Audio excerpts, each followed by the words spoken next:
자, 오늘은 우리가 잘 알고 있는 요셉의 이야기를 함께 나누면서 요셉을 통해서 우리에게 주시는 말씀을 함께 받기를 원합니다. 요셉이 애굽 땅의 노예로 팔려간 이야기입니다. 특별히 형들의 괘씸죄에 걸려서 그는 애굽 땅으로 끌려갈 수밖에 없었습니다. 그런 거 보면 그 당시 요셉의 모습을 보면 우리가 익히 생각해낼 수가 있습니다. 그는 대단히 불안했을 것입니다. 그는 우울했을 것입니다. 더 나아가서 그는 참 분노에 찰 수도 있었을 것입니다. 그런데 성경은 우리에게 전혀 다르게 묘사를 해주고 있어요. 조금 전에 우리가 읽었죠? 6절에 보니까 우리에게 분명한 모습으로 정리해주고 있습니다. 6절 마지막 문장을 한번 좀 같이 볼 수 있기를 원합니다. 시작. 주인이 그의 소유를 다 요셉의 손에 위탁하고 자기가 먹는 음식 외에는 간섭하지 아니하였더라. 요셉은 용모가 빼어나고 아름다웠더라.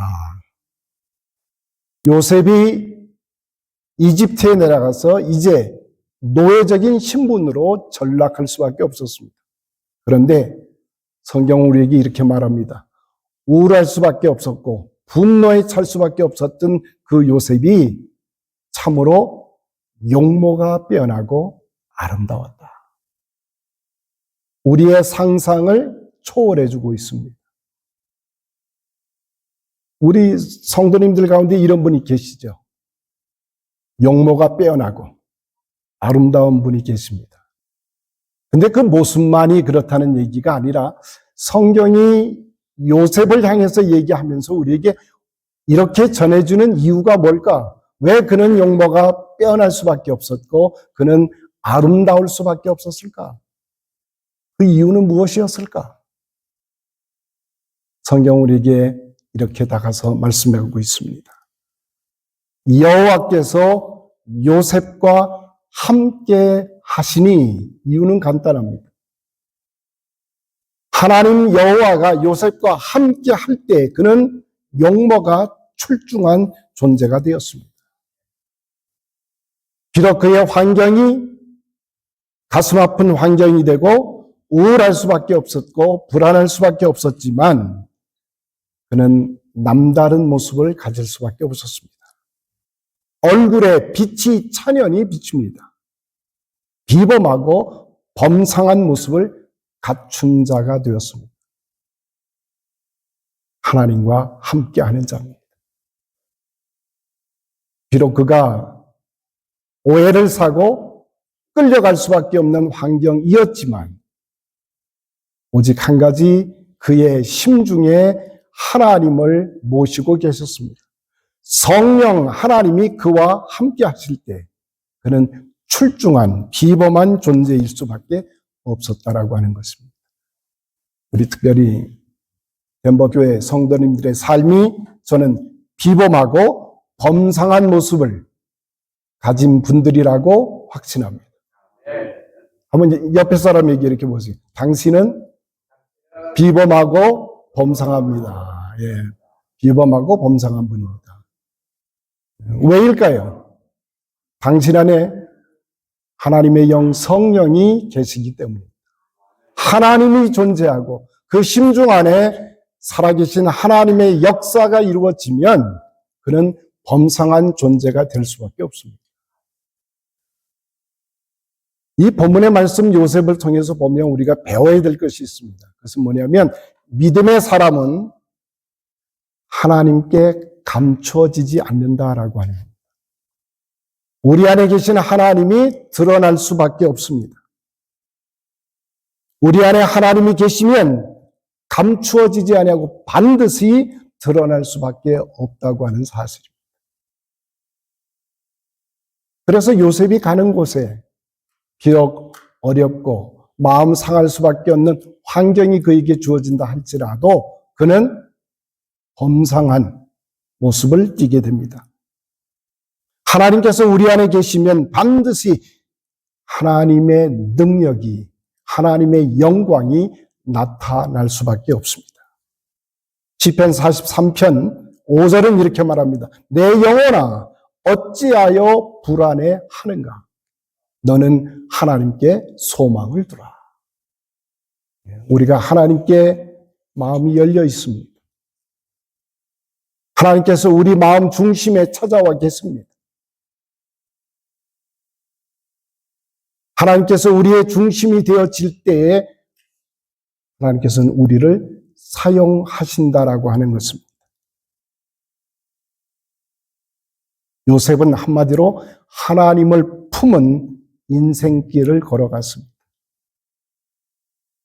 그의 환경이 악화되면 악화될수록, 어려워지면 어려워질수록 그는 오직 하나님 중심으로 하나님을 품고 살아냈습니다. 그렇기 때문에 우리 신자의 삶은 실패라는 것이 존재하지 않습니다.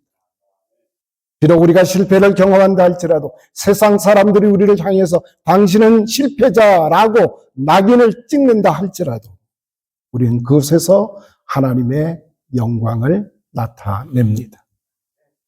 어떤 조건 아래서도 우리는 배우고 익히고 성장해 낼 것입니다.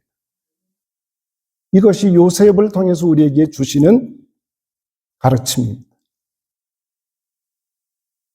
여호와 하나님께서 2절에 보니까 요셉과 함께 하심으로 인하여 요셉은 형통한 삶을 살았다고 가르쳐주고 있습니다. 요셉이 경험하는 일들이 순조로운 일을 경험한 건 아닙니다. 그는 대단히 삶이 어떻게 보면 아주 악화일로의 모습을 걸어갈 수밖에 없었습니다. 그가 경험하고 체험하는 일들은 대단히 그를 아프게 했습니다. 힘들게 했습니다. 그럼에도 불구하고 성경은 요셉은 형통한 삶을 사는 주인공이었다고 가르쳐주고 있습니다. 요셉은 하나님과 함께 함으로 인하여 형통을 찬양할 줄 아는, 노래할 줄 아는 사람으로 그는 남아 있습니다. 노예로 팔려갔을지라도 그의 형통이 그를 노래하는 사람으로 바꾸어냈습니다. 예레미야서 29장 7절은 우리들에게 이렇게 가르칩니다. 너희는 내가 사로잡혀 가게 한 그 성읍의 평안을 구하라고 가르쳐주고 있습니다. 그를 위하여 여호와께 기도하라. 이는 그 성읍이 평안함으로 인하여 너희도 평안할 것이라고 가르쳐주고 있습니다. 우리 믿음의 사람은 우리가 어디에 가든 우리가 어떤 처지에 있든 우리 주변을 위해서 하나님께 기도하는 사람입니다. 그리고 그 주변의 평안을 위해서 기도합니다. 하나님께서는 우리 주변을 우리 자신뿐만 아니라 우리 주변을 평화롭게 형통한 모습으로 바꾸어 가게 되십니다. 우리 그리스도의 사람은 만나는 사람들마다 평안을 누리게 하는 사람이 우리 믿음의 사람들입니다. 3절에 보니까 우리 이렇게 말씀을 해주고 계십니다.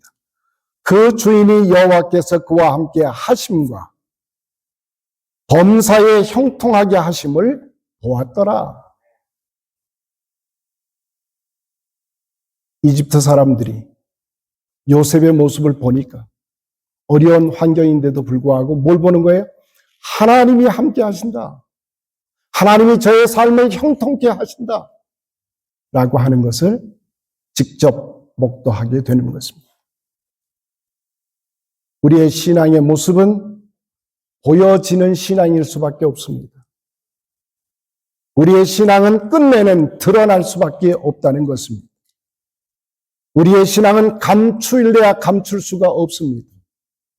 우리의 모습들이 하나님이 보여지는 삶으로 나타나지는 것. 그래서 다른 사람들이 우리를 볼 때, 당신을 보니까 하나님이 어떤 분이신가를 알겠다고 말을 합니다. 우리 26년 이 한 해 꼭 하나 여러분과 같이 나누기를 원합니다. 이 한 해는 여러분을 만나는 사람들이 여러분을 통해서 하나님을 볼 수 있게 되기를 소원합니다. 그런 한 해가 되기를 원합니다. 여러분과 만나서 대화하니, 여러분과 만나서 사귀니, 여러분과 함께 사업을 하니 하나님과 함께 하는 것을 그들이 경험하게 됩니다. 드디어 그들이 하나님을 만나는 일이 이루어지게 되는 것입니다. 마태복음 5장 16절은 이렇게 가르칩니다. 사람 앞에 비추게 하여 너희의 착한 행실을 보고 하나님을 찬양케 하느니라. 우리들의 행위를 통해서 하나님이 어떤 분이신가를, 그리고 하나님을 노래하는 자로 바꾸게 하시는 역사가 이해 26년의 한 해가 되기를 소원합니다. 그래서 골로새 3장은 또 우리에게 이렇게 가르칩니다. 눈 가림으로 하지 말고 마음을 다하여서 죽게 하듯 사람에게 하듯 하지 말라고 가르쳐 주고 있습니다.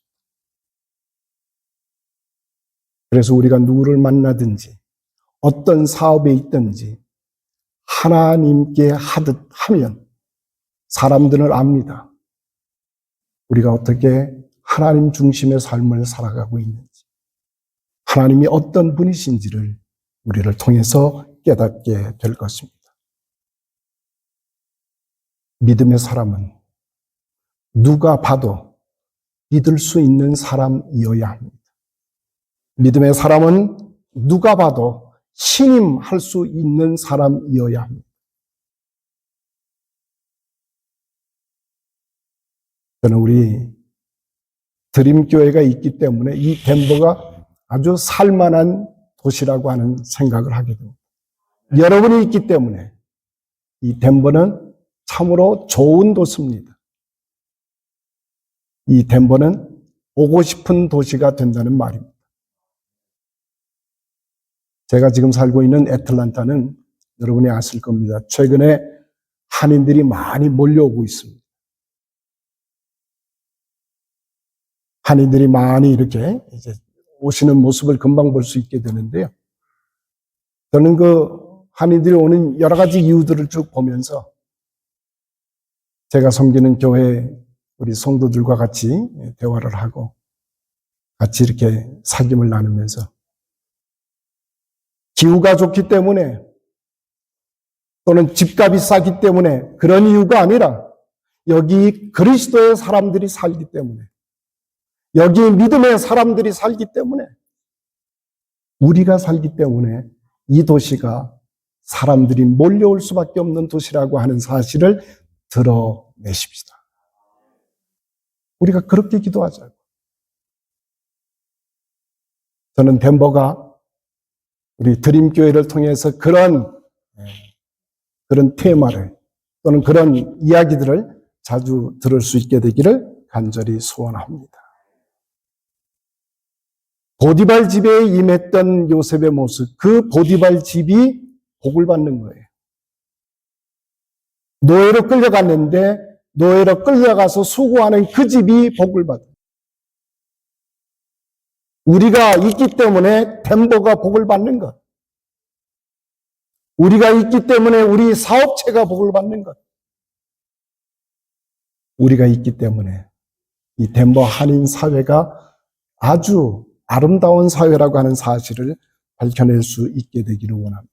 그래서 저는 하나의 중요한 결론을 하나 얻게 됩니다. 믿음은 신실함과 연결되어 있습니다. 한번 따라합시다. 믿음은 곧 신실합니다. 네, 신실합니다. 믿음이 딴 데 있지 않습니다. 우리가 신실하게 사람들을 만나고 사역에 임하고 관계에 임할 때, 그때 우리의 진짜 믿음의 모습이 드러나지게 된다라고 하는 것입니다. 우리 드림교회를 생각을 하면서 드림이라고 하는 것이 우리가 일상적으로 알고 있는 꿈이라고 하는 것, 또는 어떤 목표라고 하는 것, 또는 어떤 기대라고 하는 것. 우리 드림교회가 진짜 가지고 있는 드림의 진짜 모습은 무엇일까? 어떤 꿈을 가지고 있을까?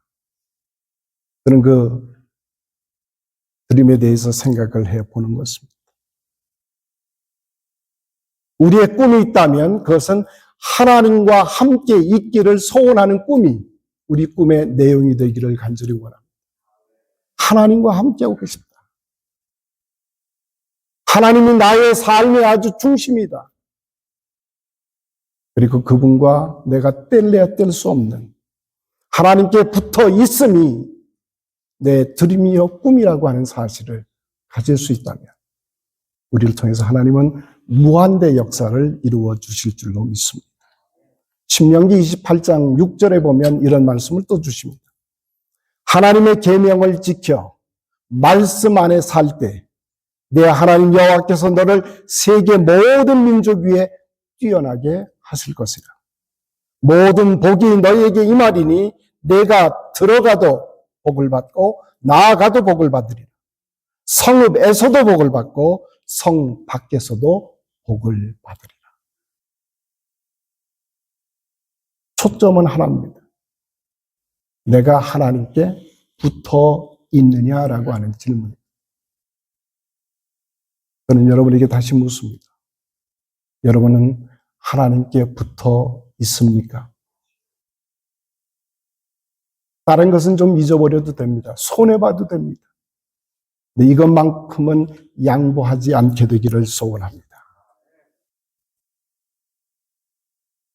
저는 그래서 우리 드림교회를 생각하면서 우리 드림교회가 더 멀리, 더 크게 되는 것을 애쓰는 것도 중요하지만 우리 드림교회는 오늘 하나님을 놓치지 않는 교회로 우뚝 서 있게 되기를 소원합니다.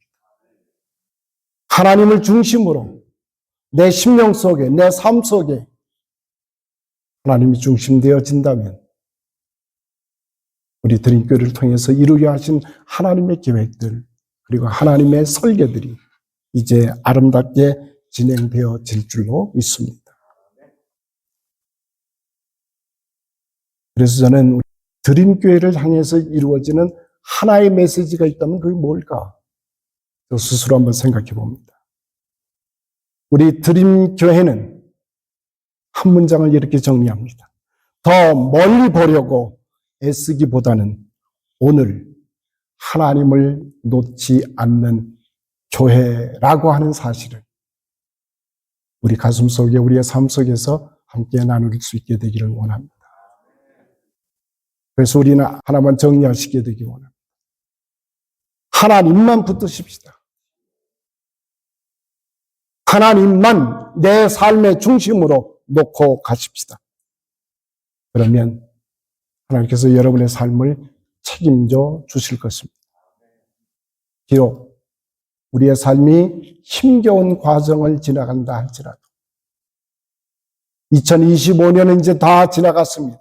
새 2026년 아름답게 펼쳐질 이 한 해가 하나님을 중심으로 살아가려고 여러분 마음을 다짐하는 그 다짐 속에서 하나님의 선한 계획을 이루어내실 줄로 믿습니다.